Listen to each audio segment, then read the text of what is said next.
Salut à tous, bon, je vous fais une petite vidéo là sur un 4,5, un moteur de 4,5 Triton. C'est le client qui m'a déposé ça pour une remise en marche en gros, parce que c'est un moteur, enfin c'est un quad qui n'avait pas tourné depuis des années, soi-disant. Lui, il l'a acheté comme ça. Honnêtement, je pense que c'est encore un client qui s'est fait arnaquer, tout simplement, hein. Clairement, la douille il faut vraiment arrêter avec ça sur Internet. Les achats, des sites, voilà, je vais pas le nommer, mais c'est toujours la même chose. Quand vous achetez un truc, on vous dit toujours, ouais, à redémarrer. Non, mais à redémarrer, c'est pas à redémarrer. Ils savent qu'il est broyé. Et en gros, ils vous disent, non, mais il n'a pas tourné depuis 5 ans, 10 ans, vas-y, kick-le, nettoie-le, il va redémarrer. Non, ils savent que ça peut pas redémarrer. Là, clairement, le quad, au début, j'ai fait la procédure normale, nettoyage carbu, donc bac à ultrasons, etc. Pour être sûr, moi j'aime bien être sûr d'une pièce, donc j'y reviens, je vais pas revenir dessus 50 fois. Une fois que c'est fait, je passe à autre chose. Le carburateur, ça va au bac à ultrasons, on règle, s'il y a des joints à changer, on change. Et voilà, on avance étape par étape. Voilà, donc là, sur le truc, on avait un quad qui avait de l'allumage. Le carbu, nickel, puisqu'il sortait du bac à ultrasons, etc. Peut-être régler un niveau de cuve, parce qu'il a tendance à fuir quand même. Dès qu'on met l'essence, dès qu'il se remplit, il doit monter trop haut et ça dégueule un peu. Enfin bref, c'est pas ça qui l'empêche de démarrer. Et donc, suite à ça, j'ai été plus loin dans les investigations, puisque le moteur, t'essayes de le faire craquer pendant 1 heure, ça craque pas, c'est qu'il y a un problème autre que ça. Donc, j'ai démonté. Enfin, non, même pas, j'ai pas démonté. Compressiomètre. J'ai mis le compressiomètre dans le moteur, enfin dans le plus haut, à la place de la bougie. Et là, clairement, j'en vois, ça me donne 0 bar. Mais alors, 0 bar, c'est champion quand même. Parce que, étant donné que même un moteur serré, le 640 Katoche que j'avais, qui était serré, il me donnait quand même 2 barres et demi, 3 barres. Donc, il y a quand même des barres. Là, 0. 0, c'est un trou béant dans le moteur. Et donc, suite à ça, c'était tellement béant que je me suis dit, il y a un problème. J'ai mis 2 compressiomètres différents, j'avais la même chose. Donc, non, il n'y a pas de problème, c'est bien le moteur qui a un problème. Et donc, suite à des petites discussions avec le client, voilà, on a décidé d'ouvrir. Et je vais vous montrer. Voilà, la culasse du 4,5, elle est là. Et voilà, les soupapes. Donc, les 2 soupapes d'admission hein, qu'on tapait sur le... Là, elles sont fermées, elles sont normalement fermées. Elles ont tapé sur le piston et hop, elles se sont vrillées. Et donc, en gros, il y a ce côté-là qui touche la culasse. Mais là, ce côté-là, je passe un crayon. Voilà. Je passe un crayon là et je passe un crayon là. Donc voilà, il n'y a plus aucune étanchéité là-dessus. Là, clairement, ça n'a pas l'air d'avoir tapé trop fort. Donc, il doit y avoir un gros jeu quand même. Parce que je vais vous expliquer après pourquoi on en est là. Et il y a peut-être moyen de sauver sans trop de frais, c'est-à-dire pas besoin de refaire les sièges, etc.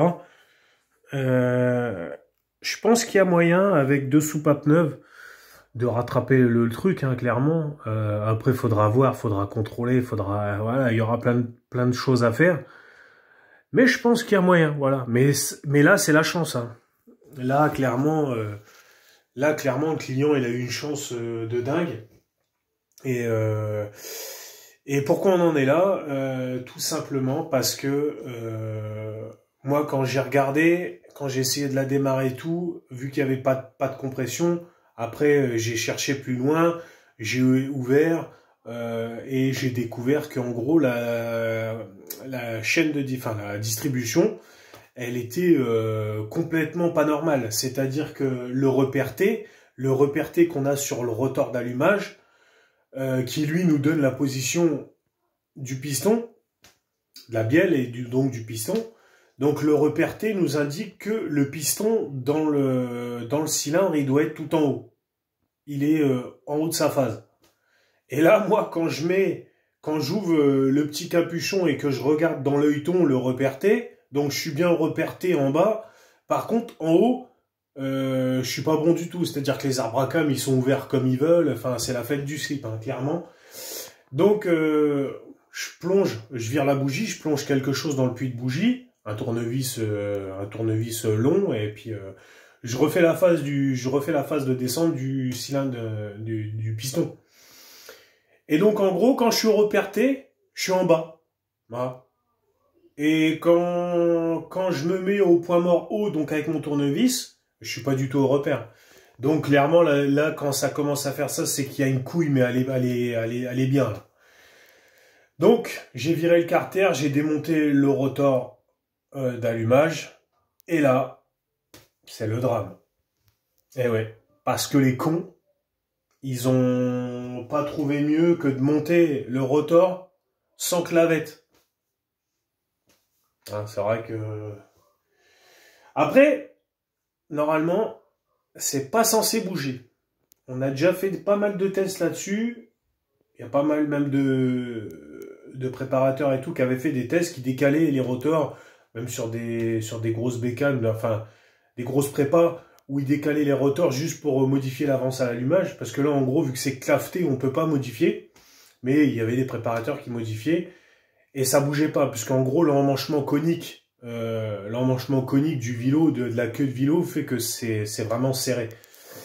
Mais là, ça a bougé. Voilà. Donc, l'exception qui confirme la règle, c'est-à-dire que c'est pour ça qu'on met des clavettes, c'est pour éviter que ça tourne.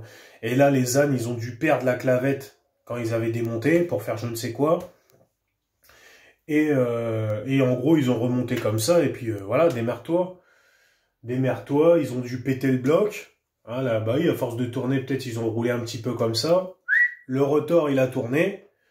Et donc, ça a décalé toute la distribution. Et le piston, il est venu, paf, emmancher les deux belles soupapes d'admission qui sont là, qui sont cuites. Voilà. Voilà, tout ça parce que on essaye de faire de l'à peu près, du va-vite. Et attention, la distribution, c'est-à-dire que elle s'est déréglée en bas à cause de la clavette. Par contre, en haut, c'était un festival. Et ça peut pas se dérégler. C'est-à-dire que c'est les clowns qui y ont touché qu'on fait ça. D'accord. Et en plus, moi, le moteur, quand je le démonte, il y a 3 vis sur tout le moteur qui sont serrées. Tout le reste, voilà. Même mon fils qui a 8 ans, il sert plus fort que ça. Donc, ils savaient, les gens qui ont vendu ça, ils savaient que leur quad était mort. Voilà. C'est toujours la même arnaque. Et le pauvre gars, qui l'a racheté, c'est lui qui se fait avoir. Parce que c'est lui qui doit se taper tout ça à refaire. Parce qu'en gros, sinon, il s'assoit sur le bifton qu'il a donné. Donc, et c'est pas comme s'il l'avait payé 500 balles. Donc, voilà. Faut vraiment faire attention avec ces histoires de, ouais, moto à remettre en marche, quad à remettre en marche, sortie de grange. Ah, parce que ça, tout le monde a des granges maintenant. Sortie de grange. Arrêtez avec ça. Les mecs, vous roulez tous les week-ends avec les motos, vous mettez sortie de grange. Non, vous broyez les motos.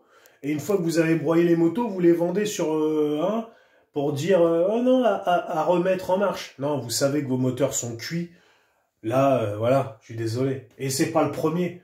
Il y a que ça. Il y a que ça. Il y a très peu de gens honnêtes.